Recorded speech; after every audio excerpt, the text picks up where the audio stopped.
Oi, pessoal, boa noite. Eu sei que o Instagram ainda tá enviando a notificação para as pessoas entrarem e saberem que a gente já tá aqui ao vivo. Bom, hoje o bate-papo em dose dupla, a minha super endócrina, a doutora Denise Franco, já vai estar aqui e a gente vai bater um papo sobre algumas recomendações, alguns cuidados que a gente precisa ter em relação ao diabético tipo 2 durante esse período de isolamento social. Eu sei que muita gente tem essa dúvida. Eu devo ir no endocrinologista? Eu devo fazer exame? O que eu tenho que fazer? Eu tenho que ficar em casa ou não, né? Porque a gente sabe que o diabetes a gente não pode deixar para depois. A gente tem que cuidar. Oi, Beatriz, tudo bom? A gente tem que estar sempre em alerta, né? Vão me dando um oizinho, tá bom? Daqui a pouquinho a doutora Denise vai chegar. Oi, Deise, tudo bom? Minha nutricionista. Tarcísio, Monique. Muito feliz que vocês estão aqui entrando. Deixa eu colocar o tema aqui. Fixado para vocês saberem. Cuidados com diabetes tipo 2 durante a pandemia. Gente, se vocês tiverem dúvidas, tá? Já vão... como que coloca? Coloquei. Já vão enviando por aqui. Oi, Pati. Oi, Sheila. Monique. É Bruna? Que entrou? Não sei. Vão me dando um oi. E tô muito feliz. Eu quero fazer mais lives aqui pra vocês, que eu acho que é uma forma... Eu sei que todo mundo tá fazendo live, às vezes eu fico pensando assim, ai meu Deus, mais uma live, mas eu acho que é uma oportunidade da gente passar o tempo, aprender alguma coisa, se conhecer mais, bater um papo. E me contem como que tá sendo pra vocês esse período em casa, quem pode ficar em casa, né? Quem tá em casa, como que tá sendo o convívio com diabetes. Me contem como que tá sendo aqui pra vocês. Oi, Joyce. Oi, Cidinha. Oi, tia. Tudo bom? Minha tia Márcia aqui. Vanessa Pirolo. Muito feliz aqui que vocês estão. Vocês estão tímidos? Não estão falando nada? Me contem se vocês estão bem.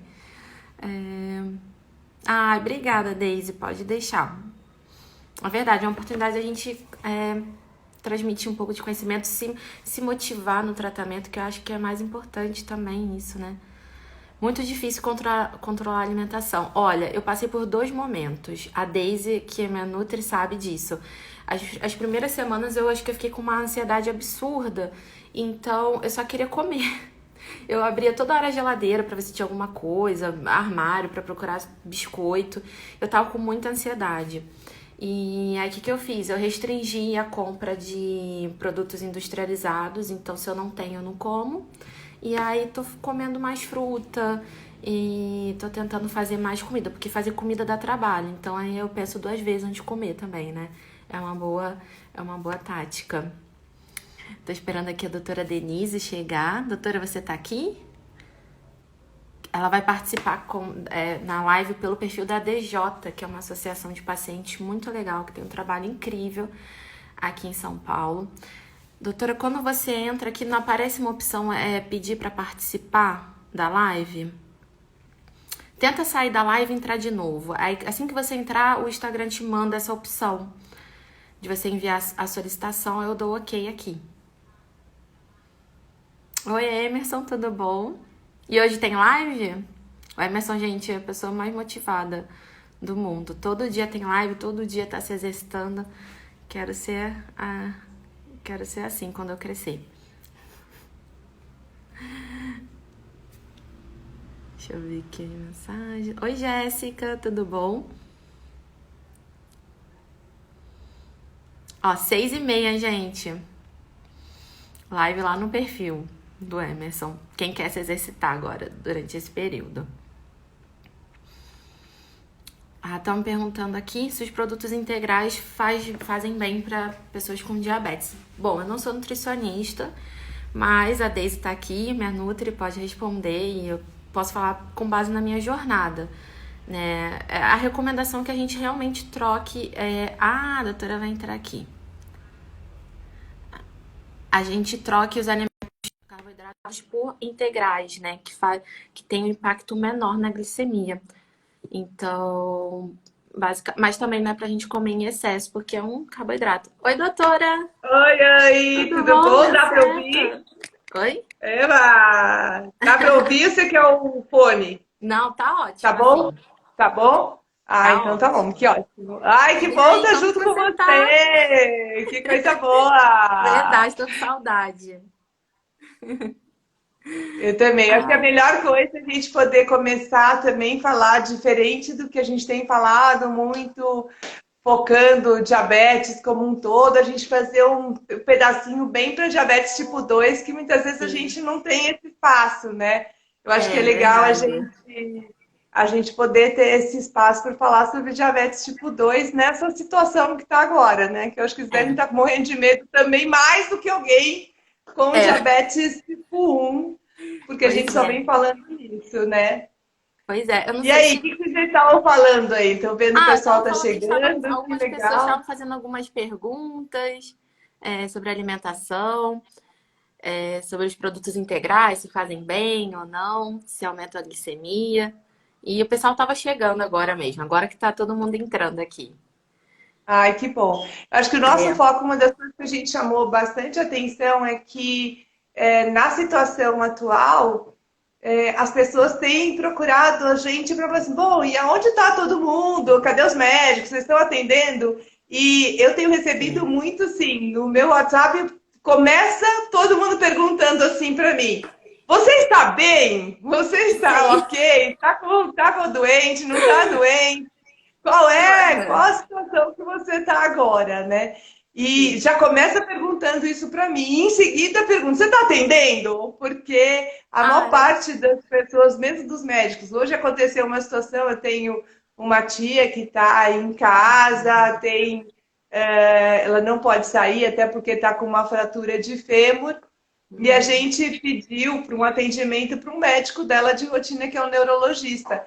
E o neurologista já chegou para ela: olha, então, neste momento eu não estou atendendo no Ai, consultório. Eu meu falei, mas Deus. e o paciente se precisar? É. Como é que a gente faz, E, né? doutora, eu tô E recebendo aí muita mensagem disso.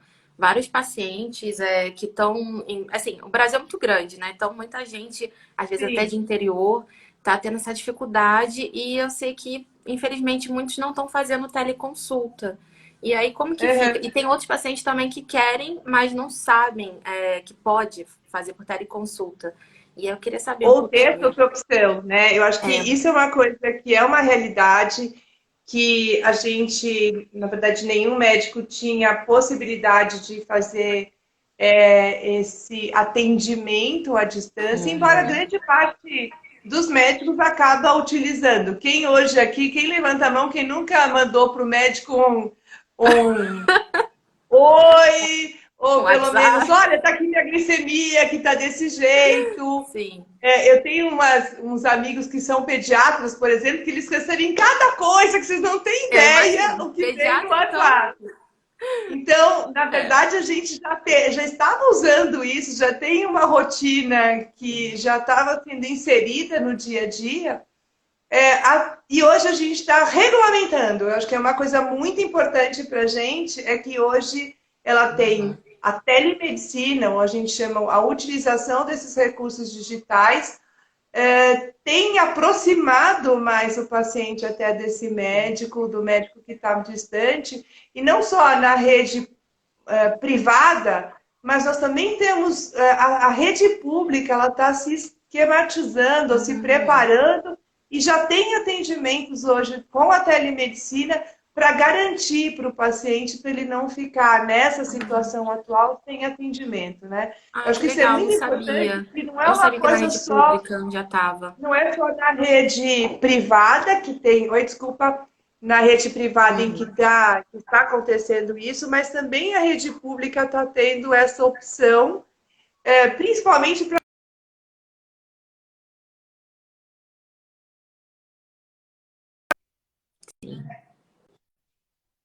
lidar nessa situação da pandemia e que recursos, por exemplo, a gente tem observado que todo Uhum. mundo está falando, olha, então, tem que tomar cuidado, porque não pode ir ao médico, não pode ir ao posto de saúde, ou, por exemplo, não está fazendo, não vai ao pronto-socorro. E aí, como é que Sim. se faz? Né? Então, a gente tem que lembrar que tem outras doenças que elas estão Sim. acontecendo e não é uma coisa simplesmente porque eu estou num momento de pandemia, eu tenho que ter alguma forma de ter acesso à parte médica, né? A gente não E, pode omitir isso e ter esse atendimento, né? uhum. Com certeza. Isso a gente está tendo, então é uma coisa bem importante Ah, que fornecer esse bacana. recurso para ser utilizado. É. Foi bem interessante, eu até uma das coisas que motivou essa live para mim foi que eu recebi um artigo que foi publicado em 17 de abril de 2020 numa revista que chama Diabetes Technology.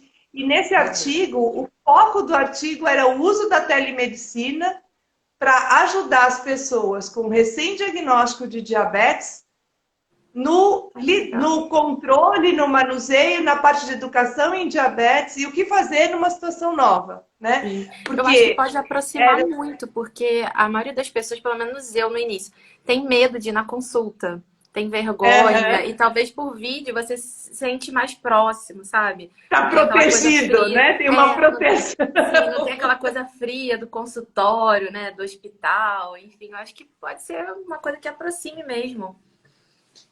É. Tá muito escuro aqui, esqueci de acender a luz. Não, Espera não, aí, tá, dá para ver bem. tá? Dá Ver sim. se melhorou aqui. Essa coisa a gente Ah, fazer tudo em melhorou. casa, né? Tá difícil. Ah, eu tô com uma Até a gente luzinha aqui para adaptar as ajudar coisas, também. né? Então, doutora, então, assim, suspender as consultas não é algo que deve ser feito agora, né? É importante manter, se possível, né, a consulta por vídeo, né? Mas não deixar de se cuidar, né? Porque eu recebo, às vezes, alguns comentários de pessoas que falam assim, "Ah, depois da pandemia, eu vou ver como tá a minha glicemia." Mas, assim, a gente não sabe até quando vai isso, né? E o descontrole Uhum. pode trazer vários riscos, não só em caso da gente pegar o Covid, né, o coronavírus, mas também de complicações, né? Eu acho que é interessante até um trabalho que nós estamos desenvolvendo na própria associação, então por isso que até a gente utilizou esse vínculo de chamar aqui até a DJ para participar, é porque nós estamos até sabendo da dificuldade que os pacientes estão tendo hoje de acesso ao médico, acesso ao serviço público.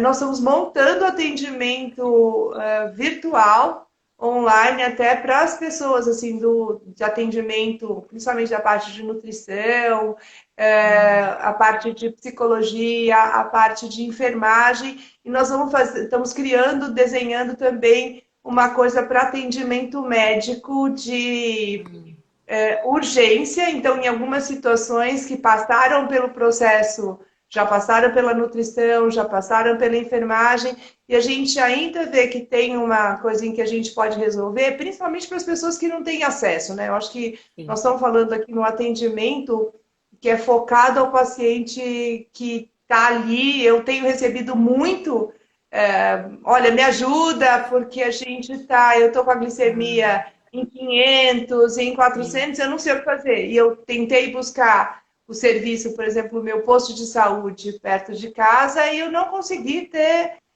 Lá eles não estão atendendo, ou o posto foi transformado num atendimento apenas para o Covid e o paciente acaba Uhum. ficando sem É, atendimento, o que para a gente, sem dúvida, não é uma situação. Lembrar que a gente não tem só Covid, né? sim. E principalmente aqui para o nosso paciente com diabetes tipo 2, que é um dos fatores, não diabetes em geral, né?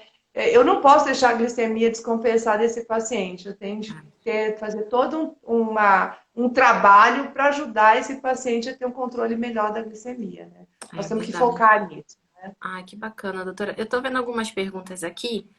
O Bruno perguntou o que o CFM fala sobre a cobrança de consultas online versus presencial.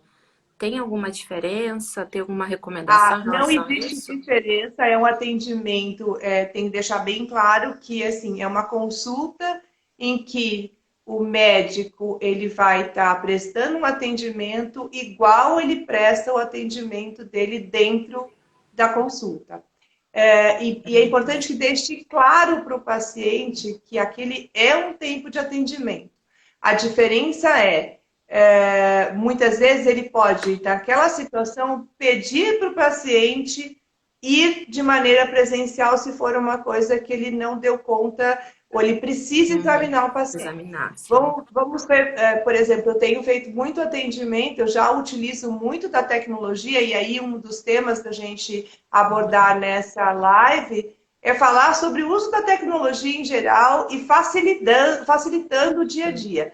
Por exemplo, os glicosímetros que a gente tem hoje disponível, grande parte deles tem um software acoplado e que você pode baixar esses dados e, numa consulta virtual, você compartilha as telas e, nesse compartilhamento de telas, você tem a possibilidade de discutir cada um dos passos que tem acontecido, por exemplo, com controle glicêmico, observar se o paciente está aplicando insulina ou está tomando a medicação de uma maneira correta, como que a gente pode fazer os ajustes, se eu uso o sensor de glicose, lembrando que nós temos hoje o recurso do sensor, por exemplo, do uso do freestyle livre, ou pacientes que usam bomba de insulina, em que eu posso baixar os dados e posso discutir. Isso eu estou dizendo da consulta médica, mas mesmo com uma consulta nutricional. Está aí a Daisy que está aqui junto com a gente, pode até estar lembrando que provavelmente ela, como nutricionista, ela vai checar os dados de glicemia e comparar com a alimentação. Se foi a pontuar, inclusive, para isso, para depois de uma consulta, se tiver que fazer uma consulta com o médico, a gente poder discutir a situação. Então, assim, o recurso do uso dessa tecnologia, com certeza, ele vai agregar para o paciente e também na auxília para o médico, né? Porque a gente tem mais um tempo focado também direcionado para isso. Então, dentro da regulamentação do Conselho Federal de Medicina, está bem claro que é uma consulta, ela tem que ser considerada como uma consulta médica e o que pode acontecer, e ele tem que deixar claro, nós temos que deixar um termo de consentimento para o paciente, é que em algumas situações nós vamos solicitar, por exemplo, a presença do exame físico. Né? Doutora, mas esse é o longo... desculpa. Pode falar. Não, só para aproveitar. Eu vi o comentário aqui da Márcia, ela está perguntando em relação às receitas enviadas por e-mail. Elas são válidas? Tem alguma diferença? Sim, nós temos, também houve uma regulamentação do Conselho Regional Federal de Medicina e também, e até em questões até do próprio Ministério discutido isso, porque numa situação em que o médico não está presente, porque ele também não está no centro, está no isolamento social, ele está fazendo um atendimento muito mais nas urgências, mas foi solicitado para toda a classe médica que os tratamentos, atendimentos ambulatoriais fossem pelo menos reduzidos ou só feitos aqueles que realmente eram de emergência. Então, os de rotina foram interrompidos. A partir daí, criou-se, então, uma possibilidade de um recurso de usar o certificado digital. Então, hoje o médico, para fazer um atendimento de telemedicina, ele precisa desse certificado digital e a gente pode assinar e ter o carimbo, mas de uma maneira digital. Eu sei que isso é difícil, porque nós estamos ainda também numa fase de aprendizado, mas eu contando uma experiência para vocês. Ontem mesmo, eu fiz um primeiro atendimento e a gente observou, assim, uma coisa bem interessante. Eu pedi, era uma paciente minha que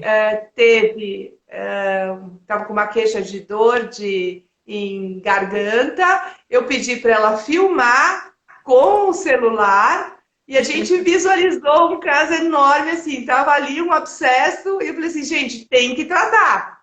E eu precisava dar um antibiótico. Então, vamos tentar. O que a gente fez?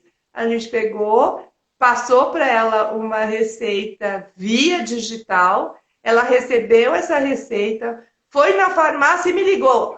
O farmacêutico não está achando essa receita. Eu falei, mas a receita está aí. Eu mandei. Então, se ela Ai, meu Deus. não conseguiu, tinha um QR Code que o farmacêutico precisava identificar. Então, eu fiz com o farmacêutico passo a passo. Olha, tem que fazer assim, assim, Eu tô assim. passando E muito aí por ele isso conseguiu também. e teve a prescrição do antibiótico. E ela hoje já me falou que está bem. Então, a Ai, que gente bom. conseguiu. E Eu acho que a gente assim, vai nós ter que estamos se falando. adaptar, né? Tá todo mundo A gente vai aprendendo se adaptando. a lidar, Porque né, com essa mesmo a tecnologia. farmácia está se É, adaptando nessa situação, né? Eu pois acho que é é. bastante interessante a gente ver os recursos. É um lado A positivo, né, gente. do isolamento que É, veio com a pandemia, que as pessoas estão sendo forçadas a lidar mais com a tecnologia, né, a aprender mais e ver o lado bom dela, né, pro nosso e dia é a uma dia. coisa interessante, porque assim, se eu chegar perto aqui, você vai falar, estou olhando, mostrando como eu estou próxima de você. Tira os óculos, você vai ver meus olhos, vai estar sorrindo. Eu não preciso estar usando máscara nessa situação. Sim, é ótimo Então, isso. acaba aproximando. Eu posso dar abraços Sim, virtuais, beijos virtuais, é o que quer que verdade. seja, mas de uma maneira mais afetiva e dá para a gente utilizar esse recurso, né? Quantas vezes a gente já não usa o recurso, por exemplo, do próprio WhatsApp de vídeo, É, né? A o tempo gente tem todo. utilizado, né? A gente tem utilizado esse vídeo, por exemplo, em grupos de pacientes, né? A gente, até na própria associação, utilizar esse recurso para contar para o paciente, olha, situações, por exemplo, vamos falar mais de alimentação saudável, utilizar esses recursos virtuais, que nós estamos falando aqui de telemedicina, mas não é só a telemedicina, você tem outros recursos que essa mídia, mesmo a mídia digital, ou mesmo o trabalho com aplicativos, tem possibilitado acesso a pacientes em lugares distantes. Por exemplo, esse artigo que eu falei, que eu citei antes, o artigo era assim, uma criança, tipo, tinha um paciente com diabetes tipo 2 e o outro uma criança de 12 meses, que foi o diagnóstico, teve o diagnóstico de cetoacidose diabética e era numa zona rural. E tinha que liberar logo o paciente não ficar muito tempo no hospital, porque era um hospital de referência para Covid-19. Então, a criança saiu da cetoacidose, eles programaram diariamente consultas virtuais com o educador em diabetes e o médico para fazer o ajuste de dose à distância. Então, foi Nossa, uma que coisa que ótimo. a descrição interessante, por exemplo, você diminuiu o tempo de internação daquela criança e, ao mesmo tempo, deu recurso para aquela família se sentir segura no momento que é tão Sim. difícil, que é quando você abre o diagnóstico. Imagina para uma criança ainda de 12 meses, né, que é assim, de um ano Nossa, um de bebê. idade, um bebezinho, né? É, Então, com um ano de idade, esse diagnóstico, você imagina como isso sim. foi difícil no dia a dia. Mas é um dado interessante que a É gente tem que estar muito. Eu trabalhando. acho que está aproximando a gente, né? Por isso que eu também pensei em lançar o desafio, que a doutora Denise vai participar com a gente, porque é uma forma, vai ser um grupo, né, que a gente vai falar um pouquinho sobre educação e diabetes, e a gente vai poder também tirar algumas dúvidas com os especialistas, mas principalmente um grupo de apoio para a gente se aproximar nesse período e a gente poder se motivar no tratamento, né? Não deixar a peteca cair, né? Porque acho que É, a gente pode se sentir um pouco ansioso, sozinho, né? Sei que tem muita gente sozinha em casa, longe da família. Então, quem puder participar, fica aqui o convite para vocês. Deixa eu ver se tem aqui mais perguntas. A Vanessa perguntou se as receitas digitais também valem para exames. Também vale, né? Por e-mail. vale, vale, vale. Eu já fiz várias receitas, não só validações, por exemplo, a própria receita do governo para acesso a quem tem quem pega as receitas pelo sistema público estão sendo utilizadas e a gente pode usar também essas receitas da mesma forma. E para E elas estão. prescrição, eu tenho feito até assim, tem uma série de pessoas que querem solicitar o exame para o coronavírus. Então, eu fiz assim várias prescrições de solicitações de exames Imagina. para essa população que tinha. Às vezes estava com sintoma e que não queria ir no pronto-socorro, porque não eram sintomas graves. A gente sabe que É um nos risco hospitais também. É. Não, e os hospitais estão fazendo protocolos para pacientes que têm sintomas e que está com comprometimento, por exemplo, com dificuldade de respiração e com saturação baixa. Os exames estão sendo focados para essa população, né? Uhum. Doutora, uma Lembrar de pergunta que me veio agora, essa semana conversando até com outros jornalistas, a gente teve acesso que a adesão à vacina, né, contra a influenza, agora nessa segunda etapa, né, que é para pacientes com doenças crônicas, está bem baixa aqui em São Paulo. E eu sei que muita gente está com medo, né, de sair de casa, porque, né, se a recomendação ficar em casa, como que a gente vai ter que sair de casa para se vacinar? E eu queria que você falasse um pouquinho, é para a gente ir? Qual é a recomendação? Eu vou chegar bem pertinho para avisar para todo mundo. Tem que vacinar, tá? É super Sim. importante porque a gente lembrar que é Ah, um é, gente. fator de risco que nós temos aqui, é que lembrar que outras doenças acontecem, outras gripes e influenza, quer dizer, o H1N1 é uma das gripes que incide, agora começa o aumento do número de casos, então é importante que a gente vacine. Mesmo as pessoas de risco, que nós estamos falando assim, pacientes com diabetes, pacientes com hipertensão, pacientes com problema no coração, eles têm uma prescrição, tem que ter indicação para essa prescrição da vacina. Então, lembrar que para a vacina, tem algumas situações em que foram criadas especificamente para o momento atual. Então, a gente tem postos de saúde que foram criados, outros locais que não os postos de saúde único, tem até atendimento em praças, eles O estavam em drive-thru, algumas né? cidades Dentro que do tem o carro. drive-thru, tem Muito cidades legal. que tem até em farmácias estavam acontecendo essa aplicação da vacina. Então, é bem importante que a gente vá atrás dessas vacinas para a gente garantir que a gente não contraia aí uma outra doença numa Doença. situação de pandemia que nós temos agora, né? Para evitar, inclusive, isso. Doutora, a Débora está perguntando se forem exames de rotina, é melhor esperar a situação se acalmar ou tem que manter em dia mesmo? Depende da situação e depende do que já está programado. Então, vamos supor, se eu tenho um controle glicêmico e eu estou vendo as glicemias, eu estou monitorando mais. Então, é importante nessa situação, o que garante um controle glicêmico melhor é eu tá tomando conta da minha glicemia. Então, para quem tem diabetes, lembrar que eu tenho que intensificar a minha monitorização. Se a minha monitorização está dentro daquela meta que a gente tem estabelecido com o nosso médico e a gente está conseguindo manter essa meta, é uma coisa da gente discutir com o médico ou com o serviço em que a gente está sendo acompanhado e ver se aquilo lá precisa ou não. Agora, se aquele momento, por exemplo, é onde eu estou descompensada, minha glicemia não está boa, minha pressão está alterada, com certeza eu vou ter que ter acesso a esses exames.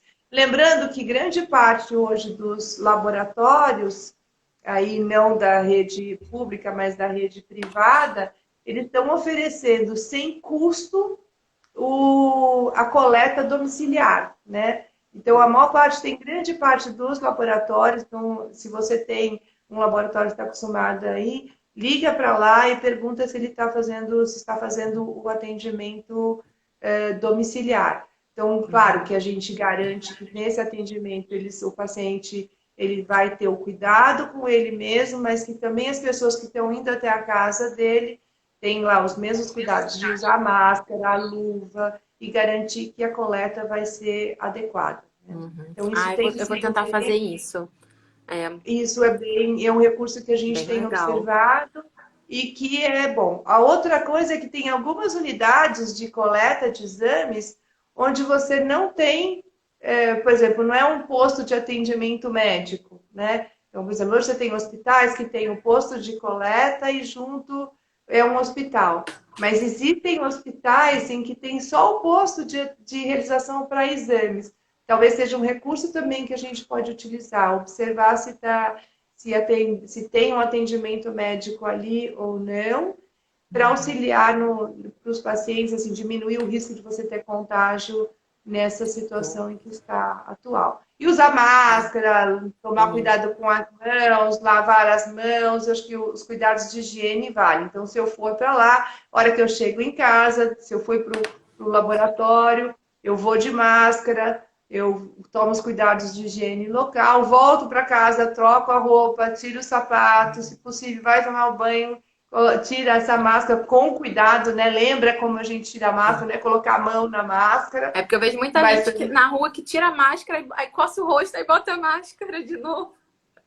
Não tá adiantando nada, gente.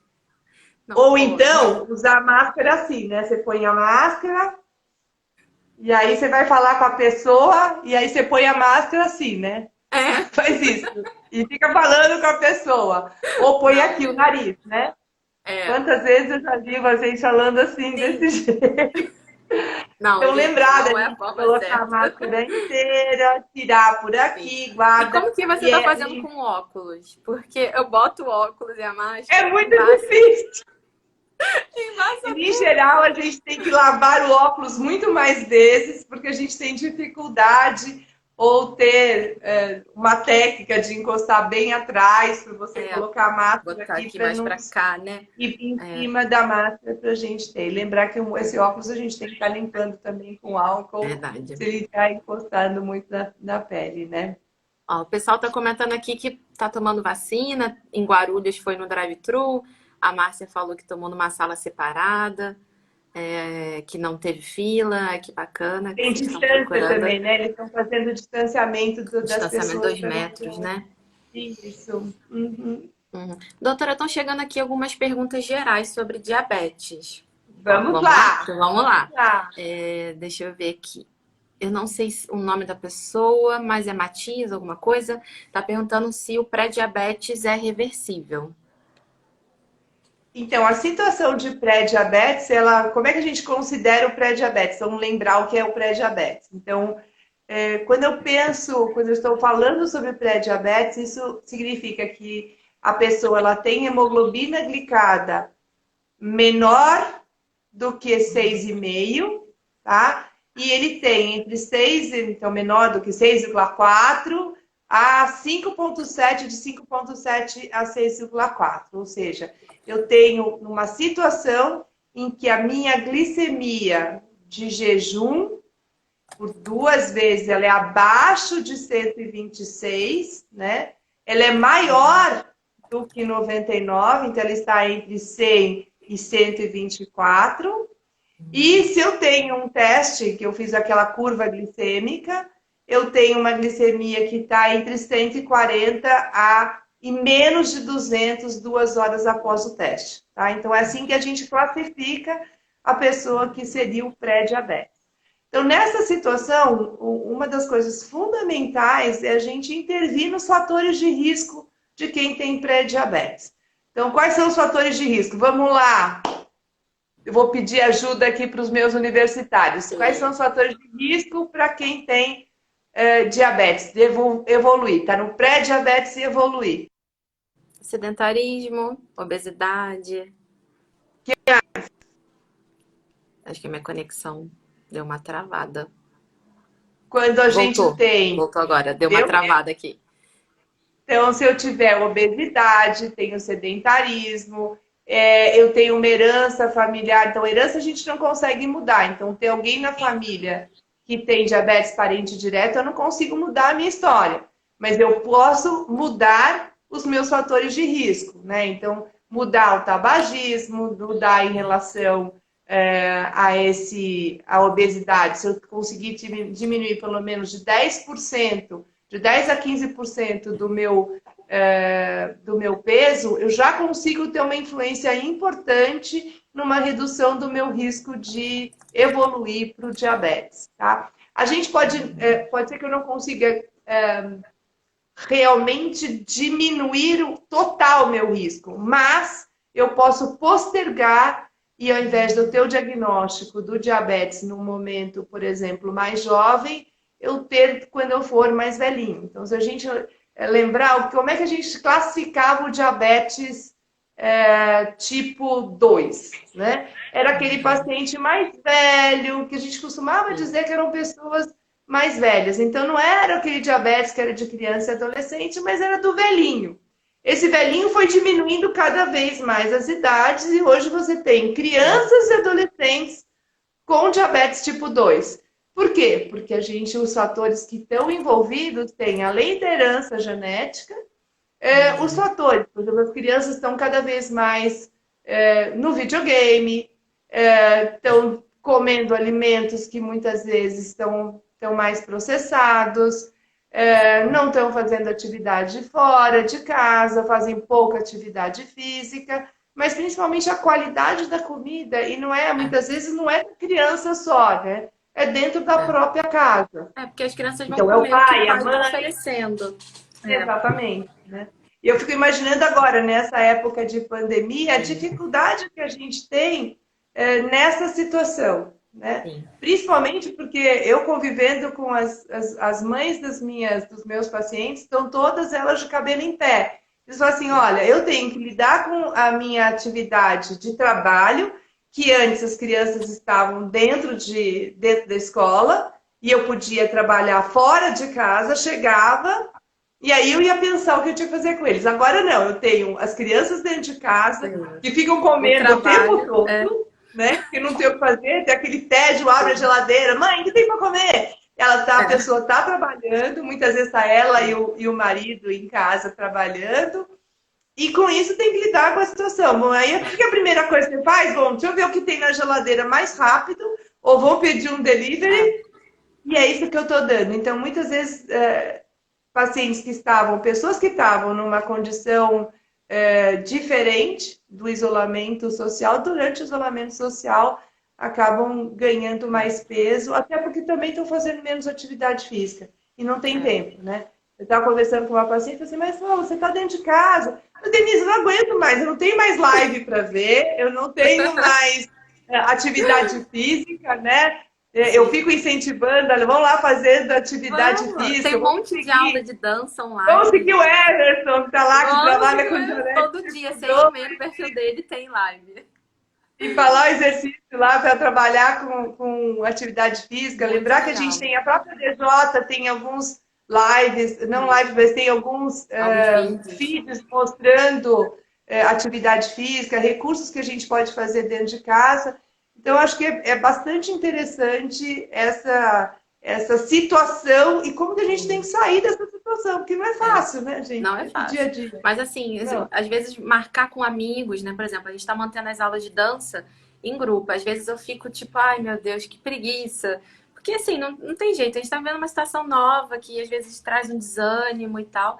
Mas como a gente tá em grupo, então uma anima a outra, né? Então às vezes eu chego super desanimada aqui pra aula por Skype e daqui a pouco já tô animada, então quem sabe, né, chamar alguém para fazer. Eu tenho que dizer para você que eu já arrisquei fazer aula de dança do ventre na minha escola. Sério? Tá difícil, não é fácil, mas eu fiquei... Lógico, pelo menos uma das lives eu fiz, que da próxima vez a gente pode tentar fazer juntos, mas uma vez eu vou estar melhor. Já amei, gente, já amei, doutora. Olha, é difícil, não, mas depois bom. Depois pega o ritmo. Então. Primeiros 6 meses são difíceis. Só de mas acho que é uma coisa legal, assim, às vezes a atividade física, de fazer exercício funcional, ou corrida, bicicleta, nem sempre a gente consegue fazer e manter, né? Mas, por exemplo, uma coisa diferente, uma dança... É alguma coisa que pode ser mais lúdico. Então, em algumas situações daquela vez que você está com preguiça, e aí você fala assim, nossa, mas tem aqui meus amigos que a gente vai se encontrar numa plataforma digital, né? Olha aí, tá vendo de novo a plataforma digital, podendo auxiliar alguém que tem, não só quem está no isolamento, mas no caso que nós estamos falando de diabetes tipo 2, utilizar essa plataforma também para fazer atividade física, ou de uma coisa uma atividade mais lúdica, né? E Que às pode vezes ser a pessoa pode ter vergonha. Por exemplo, antes eu tinha muita vergonha de ir na academia, de ir para uma escola de dança por causa do meu corpo, né? Sei que muita gente também está passando por isso, mas aproveita esse momento que ninguém está te vendo, você bota a aula lá, você começa, e aí quando acabar isso tudo, você já vai estar mais acostumada, já vai estar com mais coragem para ir para uma aula presencial, né? Pode ajudar bastante. Doutora, a gente tem Posso mais algumas confessar que foi perguntas. assim que eu fiz. Eu vou É? confessar que foi assim que eu fiz. Ai, que legal! Nossa, super feliz. Ó, o Tarcísio está perguntando quando que é necessário o uso da insulina no paciente com diabetes tipo 2. Tá, então assim, a situação, o uso da insulina, ela pode ser em qualquer parte, em qualquer momento da doença, né? Então, muitas vezes, se o paciente, por exemplo, recebe o diagnóstico num valor de glicemia muito alto, numa hemoglobina muito alta. Por exemplo, a gente fez um atendimento de um paciente que estava com hemoglobina glicada de 15 no Nossa, recém-diagnóstico. muito Então, ele alto. vinha, a paciente vinha observando que essa glicemia estava mais. Na verdade, ela não tinha nem o valor de glicemia, mas estava cansada, achou que estava nesse momento mais difícil, mas em plena pandemia foi feito o diagnóstico. E para essa paciente em especial, ela recebeu assim: ela foi no médico, fez o exame porque ela estava se sentindo mais cansada. Ela recebeu o exame e ela não conseguiu ir ao médico porque o médico tinha fechado e não estava Ai, meu atendendo, Deus. né? E foi através de uma Desesperador. live dessa que ela entrou em contato com a Ai, gente. Eu que falei assim, bom. nossa, vamos tentar dar um jeito nisso. Ai, Mas que bom. e nessa situação, com 15 de hemoglobina glicada, muito difícil a gente não usar insulina, porque os níveis de glicose estão tão elevados, o açúcar no sangue estão tão elevados, que a gente precisa atuar de uma maneira mais, não vou dizer agressiva, mas usar a insulina porque ela consegue abaixar mais rápido o valor de glicemia, até porque o remédio age melhor quando essa glicemia está mais baixa. Então, nós chamamos essa situação como se tivesse tóxico de glicose. Então, aquela célula do pâncreas está recebendo tanta glicose que ele não consegue trabalhar.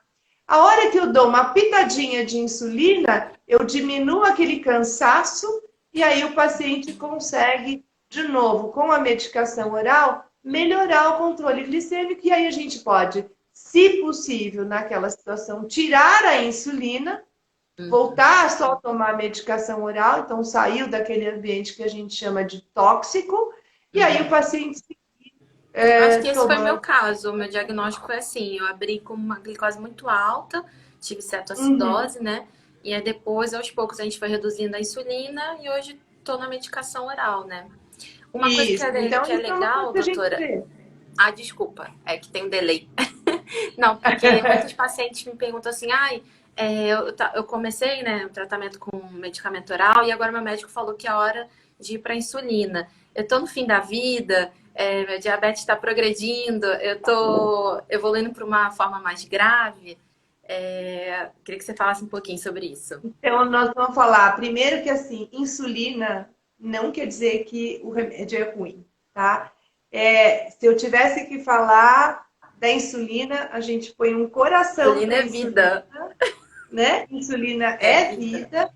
Na verdade, hoje ainda é um recurso, quer dizer, é um recurso terapêutico mais potente em termos de abaixar a glicemia e ela pode ser utilizada em qualquer momento da terapia. Em algumas situações, o que acontece? O paciente com diabetes, ele tem uma doença que nós chamamos progressiva. Então, muitas vezes você tem progressão não quer dizer que é piora da doença, evolução da doença. Imagina, vamos pensar agora a gente chama isso na fisiologia ou na fisiopatologia da doença. Eu tenho um pâncreas, que é o principal órgão que produz a insulina, e eu tenho os órgãos onde a gente chama onde essa insulina vai agir, principalmente na musculatura, na gordura. O que o paciente com diabetes tipo 2, ele tem uma dificuldade na produção de insulina pelo pâncreas, mas ele tem junto uma ação de insulina dificultada no local de ação dela. Vamos tornando essa coisa mais simples. Aonde eu preciso abrir a portinha para a entrada da glicose, é a insulina que abre essa porta. Essa fechadura fica enferrujada. E com tanto tempo ao longo dos anos, esse pâncreas sendo estimulado a produzir várias chaves para poder tentar encaixar naquele local, ele diminui a produção de insulina, porque ele cansa, teoricamente, e aí eu vou precisar, além da medicação para melhorar essa fechadura lá que está ruim, eu vou ter que entrar com umas mais chaves, se eu pudesse explicar de uma maneira mais simples. Então, não quer dizer que eu tenho uma piora da doença. O que eu tenho é uma evolução que, muitas vezes, o uso de uma medicação, eu vou precisar de uma outra medicação, e às vezes 3 medicações, e aí usar insulina, né? Lembrando que a gente tem hoje uma gama grande de medicamentos para o tratamento do diabetes, e mais recentemente foram introduzidas medicações que têm auxiliado não só no controle de glicemia, mas melhorado as complicações, diminuído o risco das complicações cardiovasculares, então do coração, do risco da gente ter alteração nas artérias, nos vasos, e principalmente com diminuição de ganho de peso e melhora do que a gente chama de evolução, com menor risco de evolução de complicações. O que é muito bom, porque durante muitos anos a gente só tinha insulina. Quem está acostumado a usar a metformina, né, o Glifage, o XR, metformina é uma coisa que a gente usa, e as sulfas, que é uma das coisas que a gente tem disponível na rede pública, mas nós temos ganhado novas medicações que melhoraram muito o tratamento e têm dado recursos a mais para a gente tratar o paciente. E com isso, nós temos deixado, muitas vezes, a insulina, num qualquer tempo da terapia, por exemplo, se você vai para um hospital, vai para uma cirurgia, é muito melhor a gente, neste momento, usar a insulina, porque é fácil de colocar e não tem efeitos adversos, a não ser controlando o risco de hipoglicemia. E muitas vezes a gente deixa a medicação para quando eu estou, por exemplo, numa situação que não é hospitalar. Então, dependendo da situação, a insulina ela é um bom tratamento, ele é ótimo para quem tem diabetes, e ainda bem que a gente tem insulina para melhorar a vida das pessoas que têm diabetes. Pode pensar que há 100 anos a gente não tinha, que as pessoas morriam, né? A gente evoluiu muito, assim, rapidamente. Né? Doutora, a Joyce está perguntando o que é o diabetes estipulada. Muita gente me escreve perguntando isso. Tá, LADA, lembra que eu falei, eu classifiquei o paciente com diabetes tipo 2, era aquela... Antigamente era aquele do mais velho, a gente definia isso. Criança e adolescente é tipo 1 e adulto seria o tipo 2. Então, o tipo 2 hoje não é mais só entre as pessoas de idade, ela acontece em jovens, acontece em crianças e adolescentes, mas a característica do diabetes tipo 2 é ela ter essa herança familiar marcada, mais obesidade e mais o sedentarismo ali, né, com os fatores de risco ali associados. O paciente com diabetes tipo 1, a gente classifica, então, alguém que tem uma doença que nós chamamos de autoimune. E a incidência maior dessa doença é por volta da infância e adulto jovem, embora a gente possa ter, então, o mesmo diabetes autoimune que aparece numa idade mais velha, tá? Quanto mais velho, então, em geral, o paciente, nós chamamos de lá, daquele paciente que vem com um diagnóstico um pouco mais tardio, então acima lá dos 40 anos, que não tem as características de um paciente com diabetes tipo 2, né? Então, não é que tem obesidade ou sedentarismo associado, mas ele tem como característica ter uma doença autoimune. Então, você dosa aqueles mesmos anticorpos que a gente tem para paciente com criança e adolescente, e que eu preciso usar insulina desde o diagnóstico, no início mais tardio. É difícil para a gente até classificar isso, e muitos pacientes com diagnóstico de LADA, eles são diagnosticados inicialmente como diabetes tipo 2, porque como eles estão numa faixa etária mais velha, por essa idade a gente classifica ele como tipo 2. Tem algumas características interessantes são pacientes que, apesar de serem autoimunes, então eles têm um anticorpo positivo para anticorpo contra as ilhotas, aquela celulinha que produz insulina do pâncreas, então alguns que a gente chama isso de anticorpo, mas ele pode até inicialmente usar a medicação. E aí, com num tempo curto, eu preciso já começar a usar insulina. E aí, ir para o que a gente chama de esquema basal bolos, ou usar a insulina rápida com a insulina lenta. Tá? Então, o LADA é um paciente com diabetes semelhante ao diabetes tipo 1, só que ele apresenta numa idade mais avançada. Mais avançado. Doutora, a Luísa está perguntando que ela toma glifagem, né, toda uma vez ao dia, à noite. E quais são os melhores valores de glicemia? Qual é a referência para a gente saber se a gente está no caminho ou não? Tá, então assim, nós costumamos hoje, assim, ao invés, a gente pode utilizar como referência para a gente a hemoglobina glicada, que é uma média de glicemia nos últimos 3 meses, tá? Então, os melhores valores sempre a gente está mais próximo possível de quem não tem diabetes, e com isso a gente considera valores abaixo de 7% seriam valores que a gente sonha, né? Ultimamente a gente tem utilizado uma outra forma que é muito mais próxima do paciente, que a gente fala assim, o tempo na meta ou o tempo no alvo, eu ter mais do que 70% dos meus valores de glicemia, essa glicemia, abaixo de 180 e não mais baixo do que 70. Então, na faixa entre 70 e 180.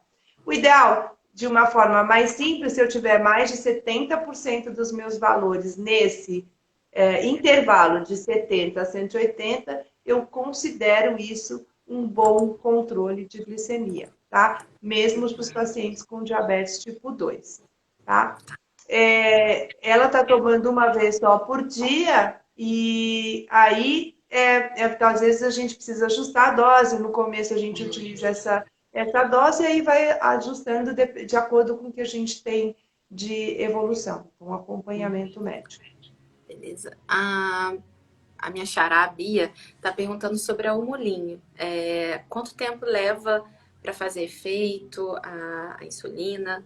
Ela não entrou em detalhes. Não sei se ela está falando quanto tempo faz efeito antes de comer. Ou... É fácil a gente falar que insulinas a gente tem disponível, né? Então, vamos pensar das insulinas basais e as insulinas que a gente chama de rápidas, que são as de bolos, para cobrir as refeições, né? Então, as insulinas lentas que nós temos hoje no mercado, elas são conhecidas como a NPH, tá? Que a gente chama Humulin N, e elas têm uma característica de ter uma longa duração. A gente tem, então, as insulinas lentas, a NPH, nós temos a insulina glargina, que no mercado nós temos brasileiro, a gente tem a Lantus e a Basaglar. Nós temos a insulina Levemir, que ela tem a única também, da mesma característica também de basal, a insulina Toujeo e a insulina Tresiba. Tá? Então, essas são as insulinas que a gente conhece como insulinas de longa ação. E a gente tem insulinas de ação rápida, que a gente tem a regular, que é uma insulina que ela começa a agir 30 minutos, só 30 minutos após eu ter aplicado. Nós temos as insulinas que são os análogos rápidos, que aí nós vamos falar o nome comercial dela, que é mais fácil da gente lembrar, que é o Malog, Apidra e Novorapid. E essas 3 insulinas, como características, elas começam a agir em torno de 15 a 20 minutos depois de eu ter aplicado. Elas têm um pico máximo de ação em torno de 1 hora e meia, e elas acabam em 3 a 4 horas. Então, lembrando que a regular, ela começa agir 30 minutos depois, elas podem ficar até 6 horas em ação. Aí, quando ela perguntou, dá um molinho? Então, se a gente pensar na insulina NPH, ela não dura 24 horas e ela tem que ser aplicada pelo menos de uma até 2 ou 3 vezes ao dia. Se é um paciente com diabetes tipo 2, muitas vezes o primeiro início de insulina, a gente usa essa insulina, às vezes à noite, em uma dose única para melhorar a hora que a gente está acordando, para ter a ação das medicações agirem. No caso de um paciente com diabetes tipo 1, eu preciso muitas vezes usar de 2 a 3 doses por dia, né? As outras insulinas a gente em geral usa uma vez, as insulinas basais a gente usa de uma maneira mais uma vez a 2 vezes por dia, né? E nós vamos ter uma insulina nova que está chegando no mercado, que é a insulina ultra rápida, né? Vocês já devem ter ouvido falar que é uma insulina que chama, o nome é Fiasp, ela já está aprovada no Brasil, ela deve estar sendo comercializada logo, e é uma insulina que ela começa a agir mais próximo do horário da refeição. Então, é uma insulina que a gente pode usar para essa refeição. Ela tem uma ação mais rápida, de início mais rápido, e ela é mais curta. Então, diminuindo o risco de ter hipoglicemia. É bom que você já aplica e não precisa esperar tanto para comer, né? Exato. Doutora, a gente está chegando ao fim, a gente tem mais 5 minutos. E o Luciano está perguntando como melhorar os níveis glicêmicos do fenômeno do alvorecer. Não sei se é alvorecer ou amanhecer. Alvorecer E eu passo por isso ainda. Eu melhorei um pouco, mas eu confesso que isso também acontece comigo. Eu acordo sempre com a glicemia um pouco mais alta. Eu tomo café da manhã, ela já normaliza, já entra dentro do abaixo de 120.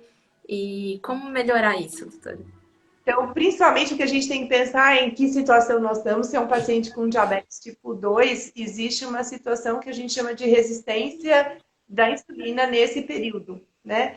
E o fígado ele começa a produzir durante a noite mais glicose e as pessoas às vezes acordam com a glicemia mais elevada por isso. Então, essa situação, muitas vezes a gente corrige com algum tipo de medicação, que inclui, por exemplo, insulina. Tem que checar se essa elevação ela não é decorrente de alimentos que a gente ingere antes de dormir, por exemplo, uso de leite integral, ou uso de chocolates, uso de alimentos com gordura, né? Porque essa gordura, muitas vezes, ela vai se manifestar principalmente nesse período de 4, 5 horas depois que você ingeriu um alimento com gordura. Então, às vezes a gente acha que é um problema de ajuste de medicação, mas pode estar envolvido aí um problema nutricional e que a gente tem que dar uma ajustada na alimentação.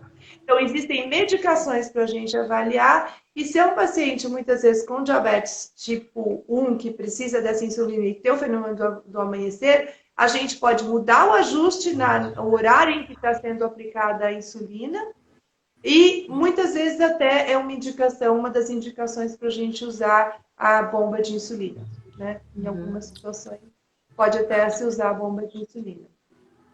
Ai, que bacana. Eu percebo que comigo, se eu faço mais exercício a semana inteira, eu já acordo com ela na meta. Mas se eu deixo cair um pouquinho a quantidade de exercício, aí já acordo com mais de 120. E... Você me lembrou bem, se você faz atividade física, isso todo ajuda dia. muito, mas ajuda muito nessa resistência insulínica. Então, fazer atividade física, ela pode, lembrando que o exercício ele pode impactar até 24 horas depois que você fez. Então, nesse período, quem tem o fenômeno do amanhecer, muitas vezes fazendo o exercício, ele pode ser um fator a mais para ajudar esse controle glicêmico. Doutora, a gente está chegando no final da live, já está aqui na contagem regressiva para o Instagram fechar a live. Mas olha, eu amei, gente. E fica aqui o convite para vocês. A doutora Denise vai estar com a gente no desafio, tirando as dúvidas de vocês. Doutora, muito obrigada. Eu amei fazer essa live, poder te ver, que eu estava com saudade também, a gente poder trocar aqui. E vamos fazer a live da dança do ventre, hein?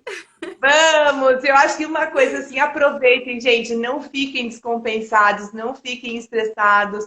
Isso vai acabar. Tomem cuidado, estejam em casa nesse momento, é o que a gente precisa. E principalmente, a DJ está aberta para vocês. Quem precisar da gente, pode ligar para lá. A gente está sempre pronto para dar um abraço, Beijos, nem que seja virtual nesse momento, mas principalmente não se sintam sozinhos. A gente Não. vai estar lá com vocês e podem usar aquele espaço porque ele é de É um vocês. grupo de apoio, gente, maravilhoso com outros pacientes, né?